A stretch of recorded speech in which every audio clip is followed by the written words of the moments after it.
Hello, good evening. आप सभी का स्वागत है हमारे एक नई वीडियो में। देखिए दोस्तों, आज हम भी इस वीडियो में BHIC 134 के इसका जो चैप्टर नंबर 2 है, ठीक है। चैप्टर नंबर दूसरा आपका क्या है? पूरा पाषाण, मध्य पाषाण और नवपाषाण संस्कृतियों का सर्वेक्षण। इससे पहले दूसरे चैप्टर का मैंने एक और वीडियो बनाया है, उसे भी जा कर के आप ज़रूर देख लीजिएगा। आप चैनल की प्लेलिस्ट में जाएंगे, वहाँ पर आपको BHIC 131 की प्लेलिस्ट मिल जाएगी और इसका पहला चैप्टर और दूसरा चैप्टर का एक वीडियो मैंने और बताया है, जिसमें मैंने पूरा पाषाण संस्कृति क्या होती है उसके बारे में मैंने आपको डिटेल में बताया, तो उसको आप जरूर देख लीजिएगा। और आज हम इस वीडियो में मध्य पाषाण संस्कृति क्या है इसका वर्णन करेंगे और ये BHIC 131 का दूसरे चैप्टर का दूसरा वीडियो। आज ये दूसरी हमारी क्लास होने जा रही है। ये आपके लिए, आप इसको देख लीजिएगा। यहाँ से देखिए, स्टार्ट हमने किया BHIC 131। यहाँ ये चैप्टर का नाम है, चैप्टर नंबर इसका दूसरा है, ठीक है। और आप देख लिए हमारा जो क्वेश्चन है, एग्जाम में भी इसी प्रकार से क्वेश्चन आता है और आपको एग्जाम में इसी टाइप से क्वेश्चन को लिखना होगा। जैसे क्वेश्चन क्या लिखा है, जैसे मध्य पाषाण संस्कृति का वर्णन कीजिए। एग्जाम में कोई भी क्वेश्चन आता, मान लो यही क्वेश्चन अगर आ गया, तो इसका सबसे पहले आप क्या लिखेंगे? इसकी भूमिका लिखेंगे। सबसे पहले इंट्रोडक्शन, इंग्लिश मीडियम वाले, और हिंदी मीडियम में वैसे आपको लिखना है, हिंदी में लिखना है तो आप इसको क्या लिखेंगे? भूमिका। तो सबसे पहले जैसे मैंने लिखा है यहाँ पर भूमिका, फिर मैंने लिखा मध्य पाषाण युग, ठीक है। तो लिखने पर बहुत ज़्यादा आप लोग ध्यान दिया करो, जितने भी फर्स्ट ईयर के बच्चे हैं। इसीलिए मैं आपको ये वीडियो जो बना रहा हूँ, पढ़ा रहा हूँ, वो मैं पहले लिखता हूँ फिर आपको पढ़ाता हूँ, ताकि आप सभी लोग ना लिखने का तरीका अगर सीखोगे ना तो आप एग्जाम में बहुत अच्छे मार्क्स आएंगे आपके और आप जरूर एग्जाम पास कर लोगे। लिखना बहुत बड़ी कला है भाई मेरे, इसलिए आपको समझ में आए इसलिए मैं सारी चीज़ें लिख करके लेके आ रहा हूँ। इसलिए चैनल को जरूर सब्सक्राइब कर लें, क्योंकि मैं पूरी किताब आपको पढ़ाऊंगा और लिख करके बताऊंगा ताकि आप सब लोग अच्छे से समझ सकें। देखो क्वेश्चन है, मध्य पाषाण संस्कृति का वर्णन कीजिए। भूमिका, मध्य पाषाण युग। देखो मध्य पाषाण 8000 ईस्वी पूर्व के आसपास हुआ था। यानी मध्य पाषाण जो युग है उसकी जो शुरुआत है, मध्य पाषाण युग की शुरुआत 8000 ईस्वी के आसपास हुई थी। यह पूरा पाषाण और नवपाषाण युग के बीच का काल है, यानी जो मध्य पाषाण युग है, ठीक है। देखिएगा, जो मध्य पाषाण युग है वह क्या भैया? पूरा पाषाण और नवपाषाण युग के बीच का समय है। सबसे पहले कौन सा पाषाण का काल है? पूरा पाषाण काल है। फिर क्या है? बीच का है जो, ठीक है, वह क्या बोलते हैं हम उसको? मध्य पाषाण काल बोलते हैं, ठीक है। और लास्ट का जो लेटेस्ट है नवपाषाण। तो मध्य पाषाण काल क्या है? वह पूरा पाषाण और नवपाषाण काल के बीच का काल है। पृथ्वी का तापमान बढ़ा और मौसम गर्म और सूखा होने लगा। यानी क्या था? सबसे पहले जब हमारा पूरा पाषाण काल था, धीरे धीरे जैसे मौसम में परिवर्तन आया, पृथ्वी का तापमान बढ़ा और मौसम गर्म और सूखा होने लगा। इसका प्रभाव मनुष्य के जीवन पर भी पड़ा। यानी जैसे जैसे पृथ्वी बढ़ रही थी वैसे वैसे क्या हो रहा था कि मनुष्य का जो जीवन था उस पर भी प्रभाव पड़ा। यानी पूरा पाषाण काल से मध्य पाषाण काल जो हो रहा था उसमें जो प्राकृतिक परिवर्तन हो रहे थे, जो नेचर बदल रहा था, जो प्रकृति बदल रही थी पूरी भाई मेरे, उससे क्या मनुष्य के जीवन पर भी काफी प्रभाव पड़ रहा था। पशु पक्षी तथा पेड़ों के किस्मों की और प्रजातियों में भी परिवर्तन आया। अब भाई जैसे टेम्परेचर गर्म होगा, जैसे मनुष्य के जीवन में परिवर्तन आया पूरा पाषाण से मध्य पाषाण में, उसी प्रकार से जो पशु पक्षी थे, पेड़ पौधे थे, पेड़ पौधे की जो किस्में थी, जो प्रजातियां थी, प्रजातियों में भी क्या आया? उनमें बहुत चेंज आया, बहुत परिवर्तन आया। वो भी धीरे धीरे क्या होती? बदल रही थी। औजार बनाने की तकनीकी में परिवर्तन हुआ। आगे चल करके कहा कि जो औजार बनाते हैं, जो औजार बनाने की तकनीकी थी उसमें भी परिवर्तन हुआ और छोटे पत्थरों का उपयोग किया जाने लगा। यानी पहले क्या होता था कि औजार बनाने की तकनीकी, पहले औजार बनाने की उतनी तकनीकी नहीं थी जब पूरा पाषाण, लेकिन मध्य पाषाण युग जो है उसमें औजार बनाने की तकनीकी आ गई है और छोटे पत्थरों का उपयोग किया। पहले बड़े बड़े पत्थर होते थे, उनसे ही शिकार उकार किया जाता था, लेकिन अब छोटे जो पत्थर होते हैं उन पत्थरों का औजार बना करके जानवरों को शिकार करना, या उनकी खाल को निकालना, या उनकी खाल को या छीलना, काटना, जो कुछ होता था अब कह सकते छोटे पत्थरों का या नुकीले पत्थरों का यूज होने लगा था। मनुष्य जो था, अगर हम मध्य पाषाण काल की बात करें में, तो मनुष्य मूलतः अब भी शिकारी ही था। वह शिकार करता था और शिकार करके जो कह सकते जंगलों में जिनका जानवरों को शिकार करता था उनके मांस को इकट्ठा करके यानी संग्रहकर्ता के रूप में वह रहा। पर शिकार करने की तकनीक में परिवर्तन आ गया था। यानी कह सकते कि जो पूरा पाषाण काल था उससे अगर हम देखें जो मध्य पाषाण काल रहा उसमें जो शिकार करने की तकनीकी थी वह पूरी तरीके से बदल चुकी थी। यानी अब धीरे धीरे चेंज आ गया था। भाई पहले क्या होता था कि बड़े बड़े पत्थरों से कह सकते नुकीले पत्थर उतने नहीं होते थे, उस पत्थरों से अब क्या शिकार करने के तरीका बदल गया है, या जो पत्थर होते थे अब ज्यादा नुकीले होने लगे, या शिकार करने की जो टेक्निक थी जो तरीके थे जो भाई जानवर को कैसे पकड़ना है, शेर को कैसे मारना है, बाघ को कैसे मारना है, या उनकी खाल को कैसे निकालना है, ये सारे जो तौर तरीके थे वह धीरे धीरे क्या हो रहे थे उनमें परिवर्तन हो रहा था और उनमें काफी बदलाव आने लग गया था।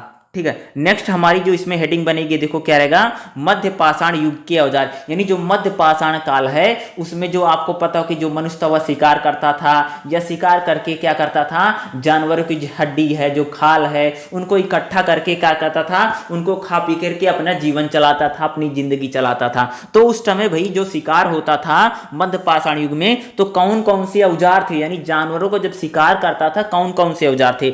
इस युग के औजार छोटे पत्थर है, यानी कह सकते हो कि मध्य पाषाण काल में जो औजार हैं वह छोटे पत्थरों के बनाए गए। औजार कैसे हैं भैया, छोटे पत्थरों द्वारा निर्मित हुई, या निर्मित का मतलब उनका बनाया गया है, उनका निर्माण किया गया है। इनकी लंबाई 1 से 8 सेंटीमीटर तक होती है। यानी जो मध्य पाषाण युग में जो औजार होते थे वह भैया क्या उनकी लंबाई 1 सेंटीमीटर से 8 सेंटीमीटर तक थी।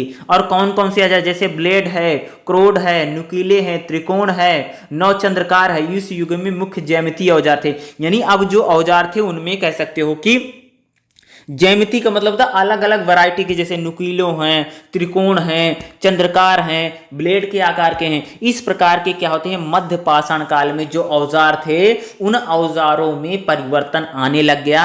यानी कह सकते हो कि नए नए प्रकार के औजार बनने लगे। पूरा पाषाण जो संस्कृति थी उससे जब आगे चल करके जब मध्य पाषाण काल आया तो जो औजार थे पहले क्या था, जो औजार होते थे बहुत ज्यादा नुकीले उकीले नहीं होता, लेकिन अब जो औजार थे वह नुकीले हो गए। उनमें बनाने की आकार जो होता था उसमें चेंज आ गया। पहले बहुत भारी होते थे अब थोड़ा हल्के हो गए हैं, या पहले नुकीला कम होता था या उसमें धारें कम होती थी, अब वह नुकीले और धारदार क्या हो गए ज्यादा हो गए। कब भाई मध्य पाषाण काल में जो औजार होते थे वो कौन कौन से मध्य पाषाण काल में औजार होते थे।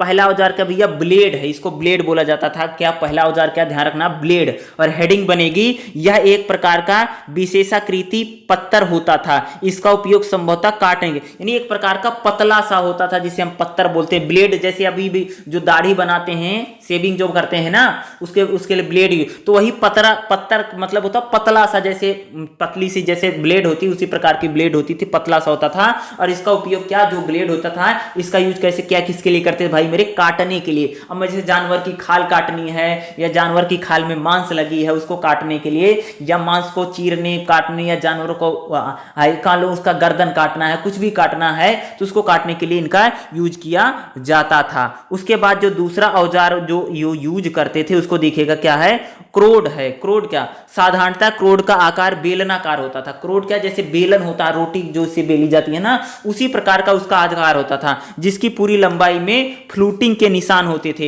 इसमें एक सपाट का फॉर्म होता है, यानी फ्लूटिंग का मतलब होता है कि वो जैसे फ्लूटिंग यानी जैसे घूमता है, रोलर जैसे होता है ना, यानी किसी चीज को लिए बराबर करने के लिए या उसको मिलाने के लिए उसके लिए यूज होता था, जिसको हम क्रोड बोलते हैं। एक बेलना आकार का औजार होता था। इसको भी क्या करते थे शिकार करने के लिए इसका भी क्रोड का भी यूज किया जाता। ये भी एक प्रकार का बहुत महत्वपूर्ण औजार था। उसके बाद तीसरा औजार क्या होता था नुकीले औजार थे। नुकीले औजार किस लिए, अब जानवर को पकड़ लिया है तो जानवर में जैसे भाला होता, भाला देखा होगा ना, भाला को चौंका जाए, चौंकना का मतलब होता है जैसे सुई लगाई जाती है वैसे भाला को, वही मैं समझाने का प्रयास करूं कि नुकीले औजार का मतलब जैसे कि मान लो कि उन्होंने मान लो हाथी पकड़ लिया है, कोई भी जानवर पकड़ लिया है, बाघ है, सीता है, शेर पकड़ लिया तो उसको पकड़ लिया, लेकिन अब क्या करेंगे पास जाएंगे तो खा लेगा। ठीक है, इससे क्या करते थे वो लोग भैया, ये क्या करते थे पहले से मान लो नुकीला औजार है तो उसको मारेंगे, नुकीला औजार से जब मारेंगे तो उसको चोट लगेगी, बेचारा मर जाएगा जानवर। तो यानी नुकीले औजारों का बहुत ज्यादा प्रयोग होने लग गया। नुकीले औजार एक प्रकार का टूटा तिकोना ब्लेड होता था, यानी नुकीला औजार एक ब्लेड प्रकार का जैसे ब्लेड होता था वह तिकोना, इसमें 3 कोण होते थे, इसके दोनों सिरे ढलावा और धारदार, यानी जो ब्लेड होता था इसका जो सिरा होता था ढलवा होता था, एक तरफ तो पकड़ते थे और दूसरा धारदार। अरे जैसे हाथ में पकड़ेंगे, ठीक है, नुकीला चीज है तो हाँ एक तरफ हाथ से पकड़ेंगे और जो जिस पे मारेंगे जानवर को वो नुकीला होगा। जैसे मान लो कि आपके शरीर में मुझे कोई भाला मारना है तो भाला का जो सिरा होता है जिसमें मारा जाता है उधर नुकीला रहता है और जो हाथ में पकड़ा जाता है वो क्या रहा, ढलवा था। इसके सिरे सरल रेखीय तथा वक्र रेखीय में, यानी जो नुकीला औजार होता था इसके जो सिरे होते थे, यानी जो इसका ऊपरी सिरा होता था उसके सिरे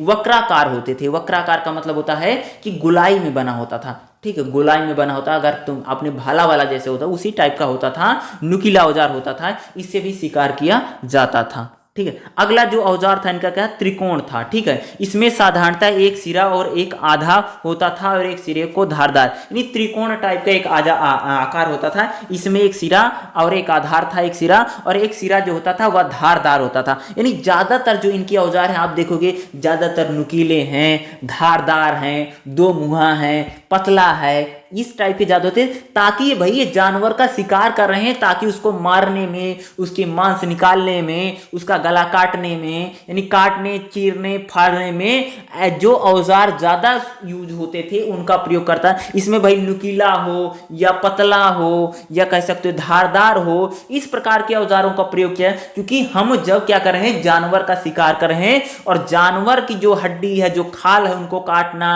या निकालना, इनके लिए यूज करने वाले इसी टाइप के औजारों का प्रयोग होता रहा। अगला जो औजार है क्या करते थे, नौचंद्राकार एक औजार होता है। इसमें नौचंद्राकार औजार भी ब्लेड की तरह होता था, यानी इसमें जो नौचंद्राकार जो औजार होता था एक ब्लेड होता था। ब्लेड का ज्यादा यूज है। ब्लेड क्यों होता, ब्लेड से क्या करते, किसी चीज को काटने का बहुत ज्यादा यूज। अब मान लो जैसे भाई किसी चीज का शिकार कर लिया, जंगल वंगल में किसी जानवर को मार लिया है तो उसको क्या करना, उसको सबसे पहले तो उसकी जैसे मान लो उसका गला काटना है, उसकी हाथ काटना है, पैर काटना है या कुछ भी काटना है, पेट काटना है, तो उसको काटने के लिए बहुत ज्यादा, इसलिए ब्लेड का बहुत ज्यादा यूज आएगा, ठीक है। लेकिन इसका एक सिरा वृत्ताकार होता था, वृत्ताकार का एक सिरा होता था, किसका, नौचंद्राकार। इसका उपयोग अवतल कटाई के लिए, अवतल का मतलब होता है नीचे का जो तल होता था उसको काटने के लिए ज्यादातर इसका प्रयोग किया जाता, जिसे नौचंद्राकार बोलते थे। और एक औजार जो इसका प्रयोग करते थे, समलंब औजार था, समलंब औजार था। यह एक ब्लेड के समान ही दिखाई पड़ता था, इसे एक से अधिक सिरे धारदार होते थे, यानी समलंब जो औजार था इसके एक से अधिक इसमें सिरे होते थे, यानी चीजें होती थी, सिरा होता था और सारे धारदार होते थे। इसका उपयोग तीर के अग्रभाग के रूप में, इनका जो उपयोग होता, तीर जो होता जैसे उसका अग्रभाग, यानी जो जाकर के जब मान लो किसी को तीर मारते हैं तो उसमें पेट में जो जाके लगता है ना, उसको बोलते हैं। तो ये अग्रभाग का होता था। इसको जैसे मान लो कि जैसे किसी जानवर का शिकार करना है, धनुष बाण से करते थे। अब मान लो जैसे तुम तीर मार रहे हो, तीर जानवर को जाएगा तो तीर जो जाए जानवर के पेट में घुस जाए, इसको बोलते हैं। यानी इस प्रकार का समलंब जो औजार था, जैसे हर चीज को मान लो किसी ऐसे शेर का शिकार करना, अब शेर को तो लाठी लाकर जोरी थोड़ी मार सकते हैं, अब क्या करेंगे, दूर से बैठेंगे, पेड़ पर बैठेंगे, कहीं पर बैठेंगे, धनुष बाण चलाएंगे या कुछ ऐसी चीज चलाएंगे ताकि उसको, जो खतरनाक जानवर होते थे उनको मारने के लिए समलंब औजार हो सकता है। यानी तीर के लिए जो अग्रभाग, आगे मान लो कि जैसे तीर बना लिया वो लकड़ी का है, लकड़ी मारने से, लेकिन लकड़ी के आगे मान लो उन्हें लोहा लगा लिया, लोहा पतला लोहा लगा लिया, तो जैसे खींच के मारेंगे तो जानवर के जाकर के पेट में घुस जाएगा, इससे जानवर घायल हो जाएगा। यानी इस प्रकार से जानवर का शिकार करने के लिए कह सकते हो कि समलंब जो औजार था यह एक तीर के जो अग्रभाग में लगाया जाता है ताकि शिकार कर सके, उसका एक समलंब औजार होता है।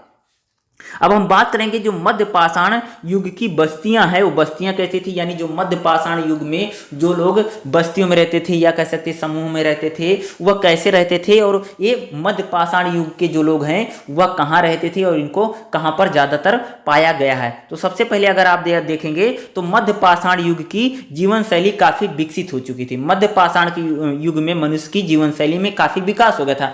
पूरा पाषाण काल की अपेक्षा अगर आप देखेंगे तो नव पाषाण काल काल की जो जीवन शैली थी, जो लोगों का रहना सहना था, वह काफी बदल गया था, थोड़ा विकास हो गया था। अब ज्यादातर लोग समूह और बस्तियों में रहे, यानी अब ज्यादातर जो लोग होते थे वह समूह बनाकर या बस्ती बना करके, यानी जैसे गली मोहल्ला होता नहीं, झुग्गी झोपड़ी, इस टाइप के लोग रहने लग जाते साथ मिल करके नदियों के किनारे। इस प्रकार से यानी पूरा पाषाण काल की अपेक्षा अगर हम देखें तो मध्य पाषाण काल की युग की जो जीवन शैली है उसमें काफी परिवर्तन आ चुका है, काफी चेंज आ चुका है।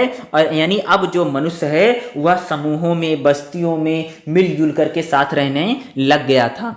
ठीक है, आगे देखेंगे। अब यहाँ पर देखेंगे मध्य पाषाण युग की जो संस्कृति है वो कहाँ कहाँ पर पाई गई है, कौन कौन से नदियों के किनारे, उसके क्या सबूत हैं, कौन कौन से उनके औजार हैं। तो ध्यान दीजिए, पंचपद्र नदी घाटी और सजोत यानी राजस्थान में इलाके में सूक्ष्म औजार काफी मात्रा में मिले हैं। यह मध्य पाषाण काल में एक महत्वपूर्ण बस्ती तिलवारा है। यानी तिलवारा जो एक महत्वपूर्ण मध्य पाषाण काल की बस्ती है, वहां भैया राजस्थान में क्या होते हैं, मध्य पाषाण संस्कृति के काफी औजार मिले हैं। ठीक है, और ये कहां पर, तिलवारा, और कहां पर जगह है, सजोत या राजस्थान का इलाका है, वहां पर काफी पाए गए हैं। आगे आप देखिएगा क्या है, यहाँ पर बताया गया है गुजरात में मध्य पाषाण युगीन बस्तियां, यानी गुजरात में जो मध्य पाषाण काल की जो बस्तियां कौन कौन सी नदी पर, जैसे ताप्ती है, नर्मदा है, माही नदी है, साबरमती नदियों के आसपास कहीं, यानी गुजरात का जो इलाका वहां पर गुजरात में जैसे ताप्ती नदी है, नर्मदा है, माही है, साबरमती,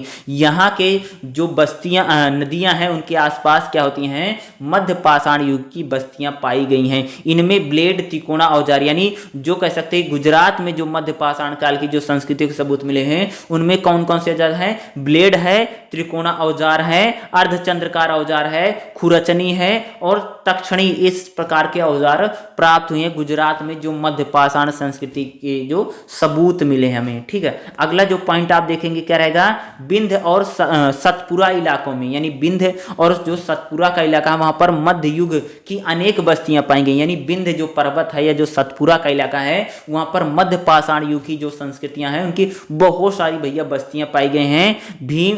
भीमबेटका ये उत्तर प्रदेश का इलाका है, यहाँ पर अनेक सूक्ष्म औजार बने हैं। नहीं कह सकते भीमबेटका उत्तर प्रदेश में कह सकते हो कि जो मध्य पाषाण संस्कृति है उसके कई सारे औजार मिले हैं, सूक्ष्म औजार। ठीक है, अगला जो है नेक्स्ट देखिएगा, कोंकण के तटीय इलाकों और आंतरिक पठार में भी मध्य पाषाण, यानी जो कोंकण का तटीय कह सकते हैं समुद्री जो इलाका है, तटीय का मतलब समुद्री इलाका, समुद्र जल लगता है। ठीक है, कोंकण कहाँ पर, गोवा का इलाका है। ठीक है, तो कह सकते हैं गोवा या कोंकण के तटीय इलाकों पर आंतरिक पठार में भी मध्य पाषाण युग के जो औजार हैं उनको पाया गया है। ठीक है, यहाँ पर देखिएगा, यहाँ पर इसको एरो लगा करके लिखिएगा एग्जाम में अगर लिखोगे। देखो, चूंकि मध्य पाषाण युग की काल की सीमा काफी लंबी थी, यानी मध्य पाषाण काल की अगर बात करें तो उसकी जो सीमा रेखा थी यानी वो क्या थी, काफी लंबी थी। काफी मध्य पाषाण युग की जो संस्कृति है वह काफी भारत में विस्तृत पाई गई है।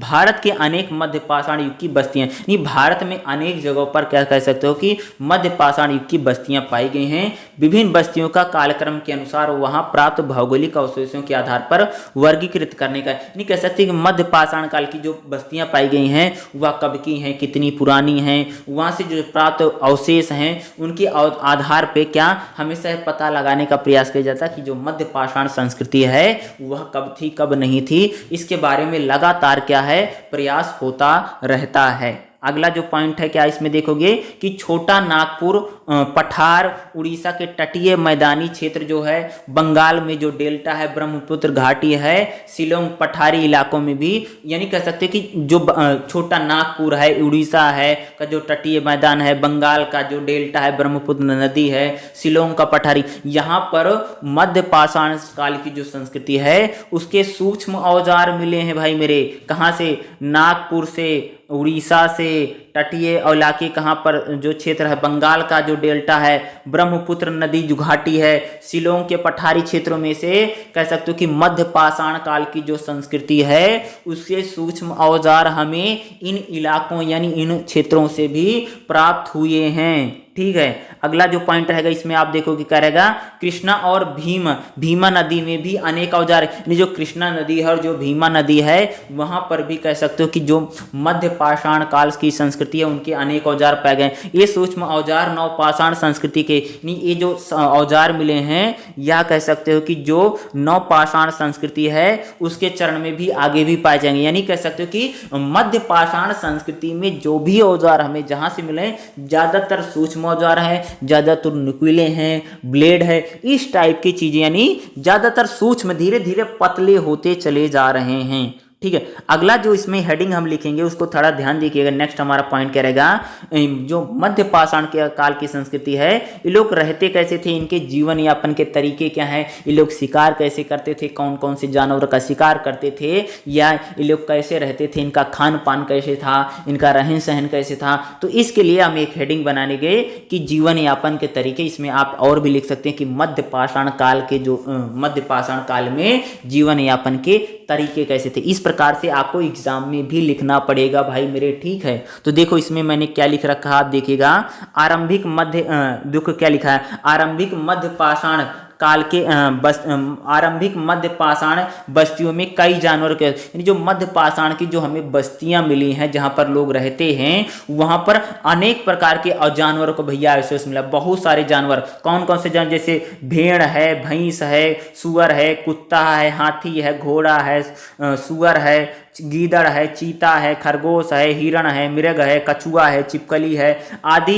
इनके सबके क्या मिले भैया, अवशेष मिले हैं। ठीक है, इनके क्या है, बहुत सारा अवशेष मिले। इससे पता चलता है कि जो मध्य पाषाण काल के लोग थे, जैसे क्या हो गया कि भेड़ है, भैंस है, कुत्ता है, हाथी है, घोड़ा है, इन सभी जानवरों को क्या करते थे, मध्य पाषाण काल के लोग शिकार करते थे और इन्हीं को खाकर अपना जीवन चलाया। आगे देखो, मध्य पाषाण काल में जंगली भैंसा, ऊंट, भेड़िया, गैंडा और नीलगाय आदि थी। यानी इनका नीलगाय भी होती थी और इनका शिकार भी होता था। यानी जो जंगली भैंसा है, ऊंट है, भेड़िया है, इनका नीलगायों का भी क्या होता था, शिकार किया जाता था। अगला जो आप इसमें देखेंगे क्या लिखा गया है कि देखो, मध्य पाषाण काल युग लोग शाकाहारी और मांसाहारी दोनों प्रकार का भोजन का, यानी मध्य पाषाण काल में जो लोग थे वो क्या करते थे भैया, शाकाहारी और मांसाहारी, यानी सब साग सब्जी और मांस मछली दोनों यानी मध्य पाषाण युग के जो लोग थे वह शाकाहारी और मांसाहारी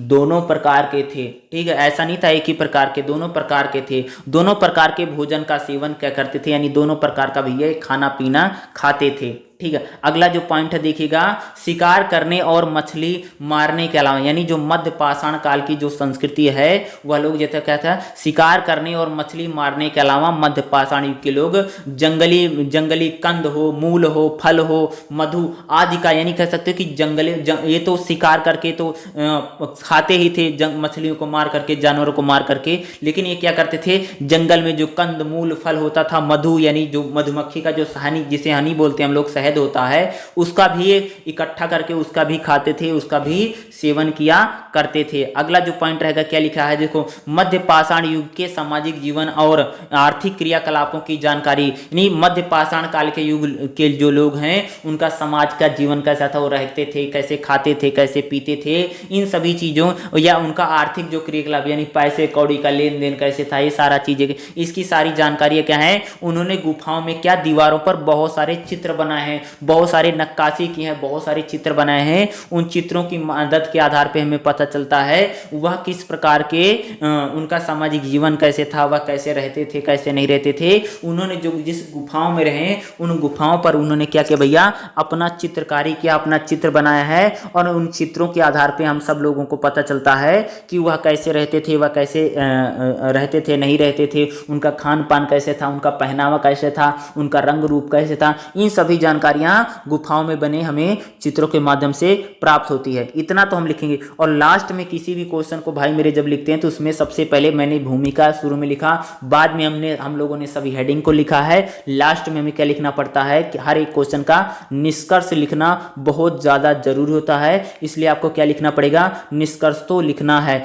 हर एक क्वेश्चन को इसी प्रकार से लिखना पड़ेगा। इसलिए मैं आपके लिए लिख करके लाया हूं ताकि आप सब लोग एग्जाम में लिखो। और एग्जाम में राइटिंग करना, ये लिखने का एक बहुत बड़ी कला होती है। और आपको देखा होगा 4 से 5 पेज आपको एग्जाम में लिखना पड़ेगा, और जो मैं लिख किया वो भी 4 पेज है। एग्जाम में भी आप 4 या 5 पेज अगर आप इसी प्रकार से लिखेंगे तो आपको अच्छे ही मार्क्स मिलेगा।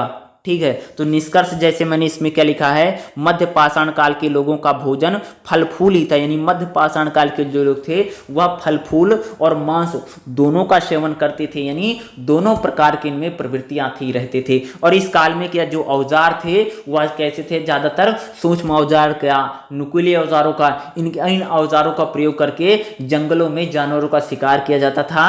और मध्य पाषाण काल में मनुष्य जरूर डेवलप हो गया था और कह सकते हो कि उनको शिकार करने के जो तौर तरीके थे वह जरूर पूरी तरह से बदल गए थे, लेकिन फिर भी अब जो मनुष्य था वो शिकार ही करता था और शिकारी संग्रह करता ही था। शिकार से प्राप्त भोजन पूरक का ही काम करता था, यानी शिकार से जो भोजन मिलता था उनका रहन सहन उससे काम हो जाता था। मध्य पाषाण युग में पूरा पाषाण की अपेक्षा, अगर हम बात करें कि जो मध्य पाषाण युग में उसमें पूरा पाषाण की अपेक्षा सामाजिक संगठन, यानी जो लोग समाज में रहते थे आसपास, सामाजिक संगठन अधिक मजबूत हो गए थे, यानी लोग आपस में मिलजुल करके रहने लगे थे, बस्ती बना करके कह सकते हो या ग्रुप बना करके या उस प्रकार के उन्हें रहना शुरू कर दिया था। तो इसी प्रकार से जब आपका क्वेश्चन आएगा एग्जाम में तो आपको इसी प्रकार से लिखना पड़ेगा। इसमें इस चैप्टर में जो BHIC 131 का दूसरा चैप्टर है, इसमें क्या है, पूरा पाषाण, जो मैंने पहले पढ़ा दिया वीडियो में। आज अभी मैं आपको पढ़ाया मध्य पाषाण काल क्या था, उसकी संस्कृति क्या, उसमें लोग कैसे थे, कौन कौन से औजार थे,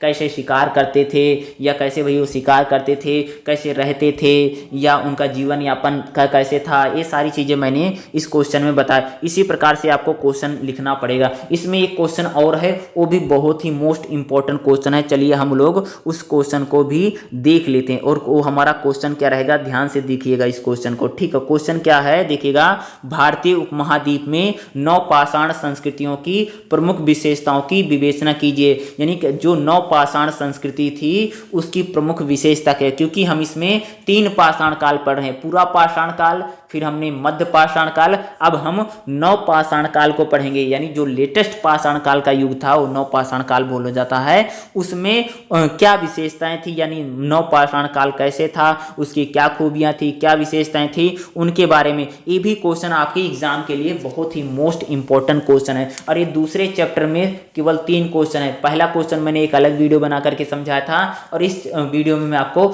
2 क्वेश्चन और पढ़ा दे रहा हूं ताकि आप सभी लोग इसको अच्छे से समझ सको, ठीक है। देखिएगा, इस क्वेश्चन को जब आप लिखोगे तो सबसे पहले क्या लिखोगे, भूमिका।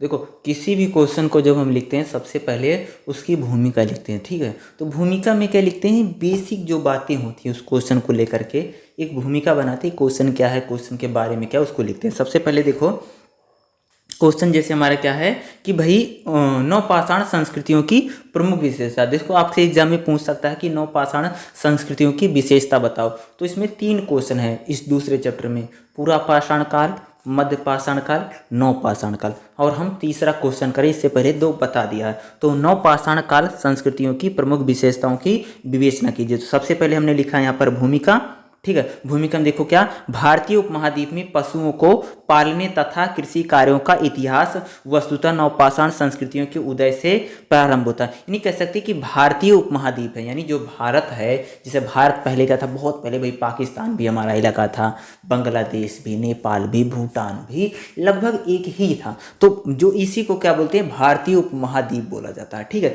तो भारतीय, जो भारत, पाकिस्तान, नेपाल, भूटान, श्रीलंका, बांग्लादेश, इसको भारतीय उपमहाद्वीप बोला जाता है। तो यहां पर कह रहे हैं कि जो भारतीय उपमहाद्वीप था, ये कहते हैं कि भारत जो था वहां कह सकते हो कि पशुओं को पालने और कृषि कार्य करने का जो इतिहास है वह नौ पाषाण काल की जो संस्कृति होती है वहां से कृषि खेती करने का और पशुओं को पालने का शुरुआत की गई, ठीक है।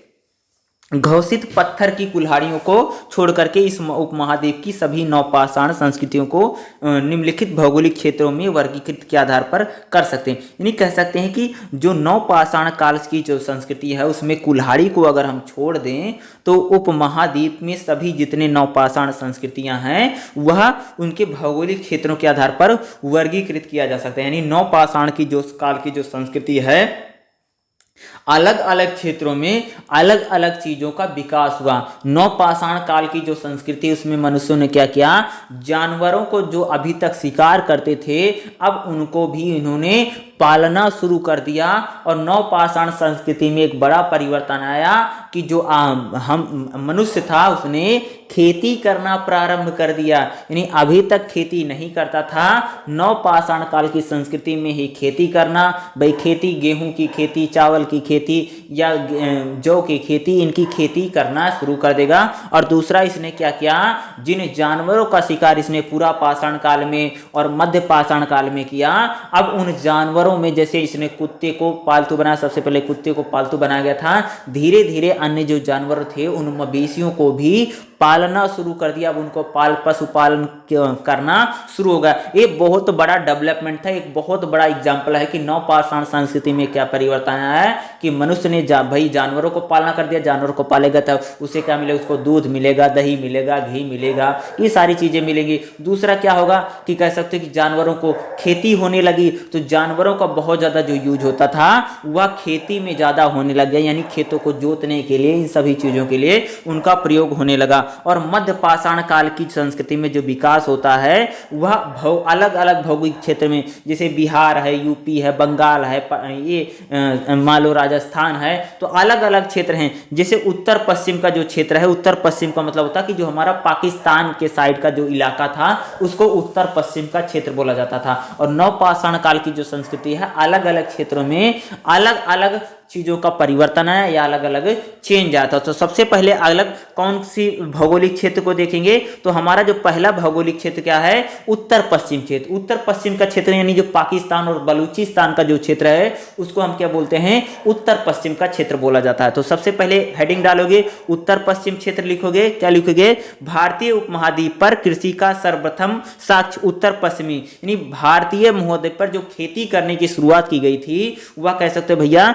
जो हमारा उत्तर पश्चिम का क्षेत्र है, यानी अफगानिस्तान और पाकिस्तान में, जो अफगानिस्तान पाकिस्तान आज चला गया है उसी क्षेत्र में सबसे पहले नवपाषाण संस्कृति में खेती करने के जो सबूत हैं उनको मिला है। ठीक है, उसी दौरान इन क्षेत्रों में गेहूं और जौ की खेती की शुरुआत की गई थी। सबसे पहले जो नवपाषाण संस्कृति में खेती के सबूत मिले हैं वह उत्तर पश्चिम, यानी कह सकते हैं कि जो पहले आज जो पाकिस्तान और अफगानिस्तान है उस इलाकों में खेती करने का शुरू की गई थी। और उस टाइम क्या होता था, गेहूं और जौ की खेती की शुरुआत की गई। उत्तरी अफगानिस्तान में कुछ गुफाओं में जंगली जो भेड़ थी, मवेशी थे, बकरियों की हड्डियों के अवशेष मिले, यानी कह सकते उस समय पर जो थे भैया, जैसे उस टाइम में नवपाषाण संस्कृति में गुफाओं में अगर जंगली भेड़, मवेशी और बकरियों के हड्डियों के अवशेष मिले, यानी उनको पालतू भी बनाया गया था या उनका शिकार भी किया जा रहा था। तो दोनों, यानी यहां पर कह सकते हो कि पालतू भी बनाया जाने लगा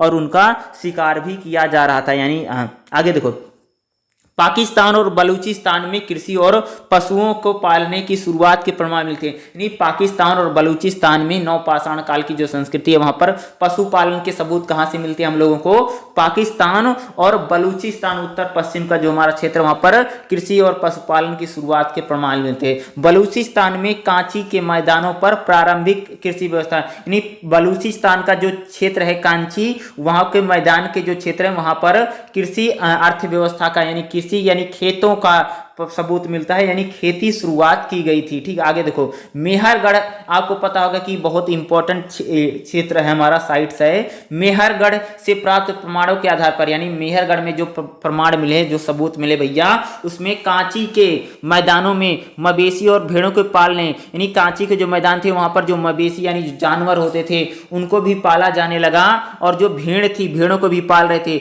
गेहूं और जौ की खेती को भी केंद्र मिले, यानी कह सकते कि मेहरगढ़ से भी खेती करने के जो सबूत हैं उनको भी प्राप्त किया गया है। मेहरगढ़ से भेड़ों को पाल रहे थे, मवेशी जो जानवर थे उनको पालने के सबूत और खेती करने के सबूत मिले हैं। यहाँ पर गेहूं और जौ की खेती होती थी, यानी जो मेहरगढ़ था वहां पर किसकी खेती करते थे भैया, गेहूं और जौ की खेती के साथ साथ कपास और अंगूर की खेती, यानी किसकी, कपास और अंगूर की खेती के भी प्रमाण मिले हैं या इनके भी साक्ष्यों को प्राप्त किया गया। यानी अब यहाँ पर क्या होता था कि जैसे अंगूर की खेती, कपास की खेती या जौ की खेती, गेहूं की खेती, इनकी भी खेती करने के प्रमाण मिले, इनकी भी खेती करने के सबूत हमें प्राप्त हुए हैं। नेक्स्ट जो आपका पॉइंट रहेगा देखोगे कश्मीर, ठीक। अगला जो हमारे लिखा है कश्मीर घाटी की नवपाषाण संस्कृति। जो कश्मीर था वहां पर नवपाषाण काल की संस्कृति में क्या क्या हो रहा था, देखो कश्मीर घाटी में नवपाषाण संस्कृति की समय अवधि जो है वह 2500 से 1500 ईसा पूर्व, यानी कश्मीर घाटी में जो नवपाषाण काल की समय टाइम पीरियड माना जाता है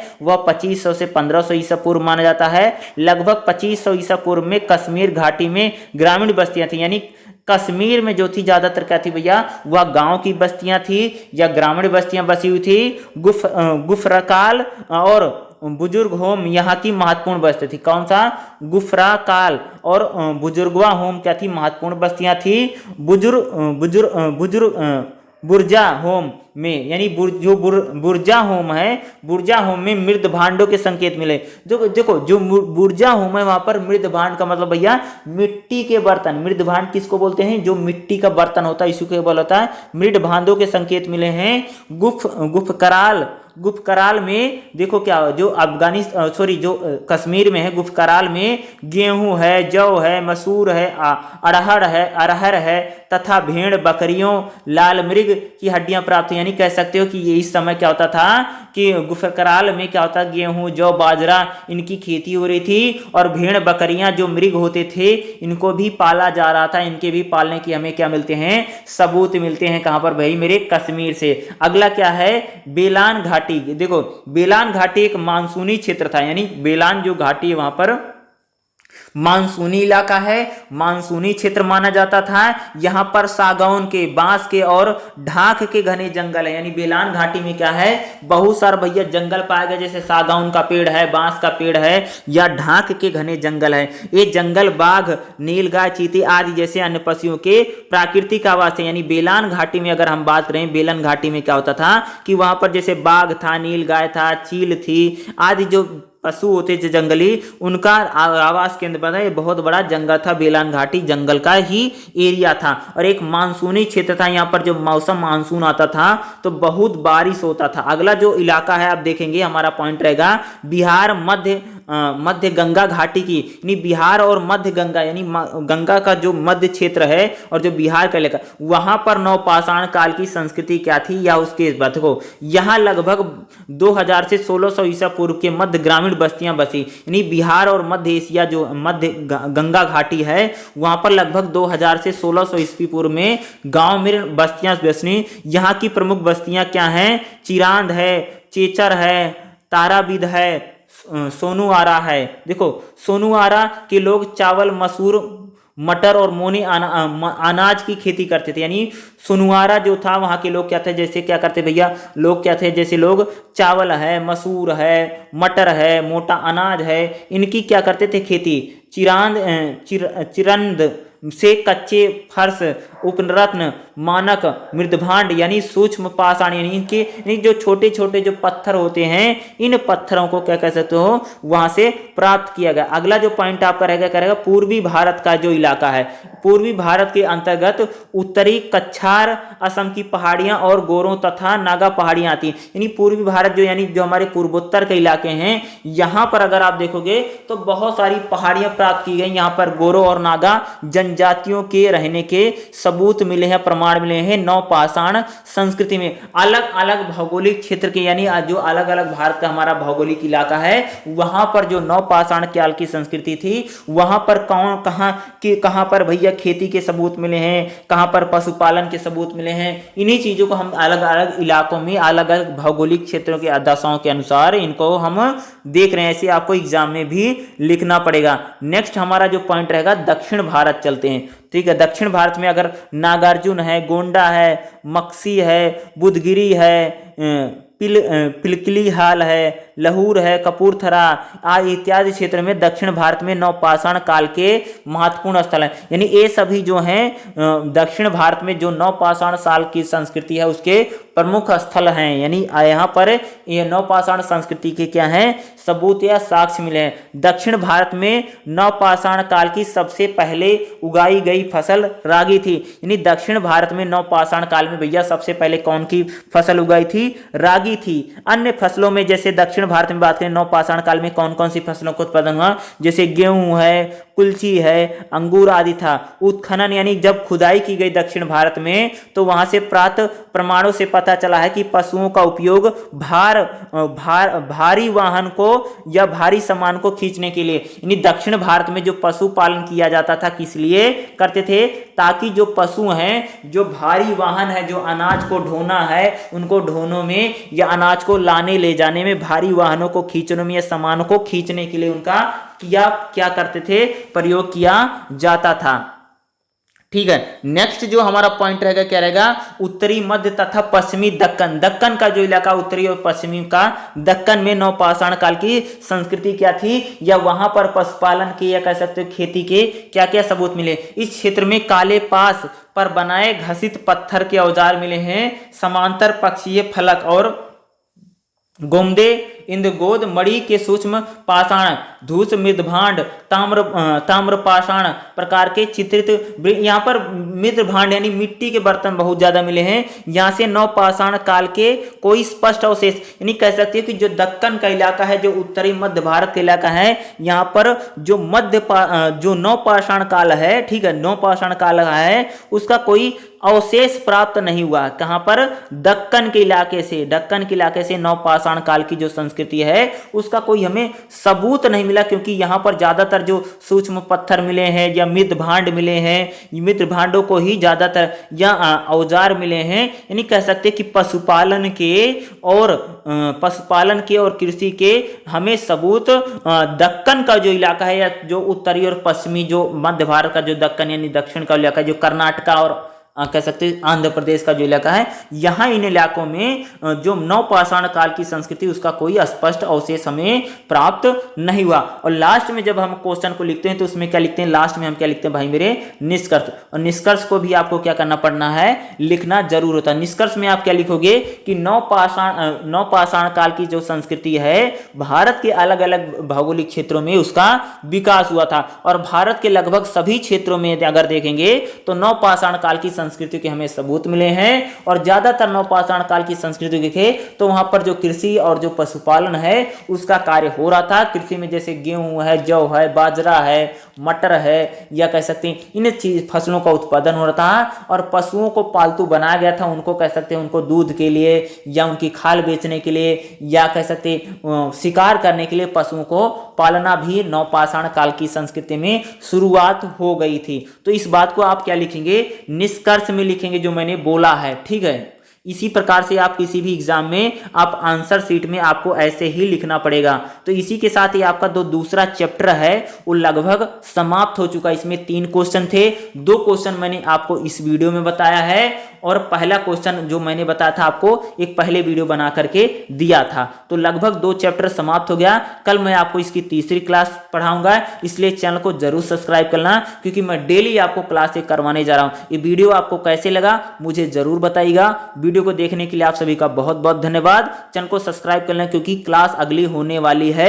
और ये लिख करके जो लाता हूं भाई मेरे, ये बहुत इंपॉर्टेंट है, एग्जाम में ऐसे ही लिखना है। तो आप सभी जितनी भी लड़के लड़कियां हैं आप सभी प्लीज ध्यान दीजिएगा, पेपर में भी ऐसे लिखना। अगर आप ऐसे लिखोगे तो आपके मार्क्स बहुत, ये जो मैं लिख करके लाता हूं मुझे बहुत टाइम लगता है, बहुत समय लगता है, लेकिन फिर भी लेकर के आता हूं, ताकि आप लोग फर्स्ट ईयर के स्टूडेंट हैं, ताकि आपको किसी प्रकार की समस्या न हो, आपको कोई बताने वाला नहीं। इसलिए मैं हमेशा कोशिश प्रयास रहता है कि आपको ज्यादा से ज्यादा चीजें मैं सिखा पाऊं। ठीक है, इसलिए चैनल को सब्सक्राइब जरूर कीजिएगा। वीडियो को देखने के लिए आप सभी का बहुत बहुत धन्यवाद। Thank you so much. जय हिंद, जय भारत।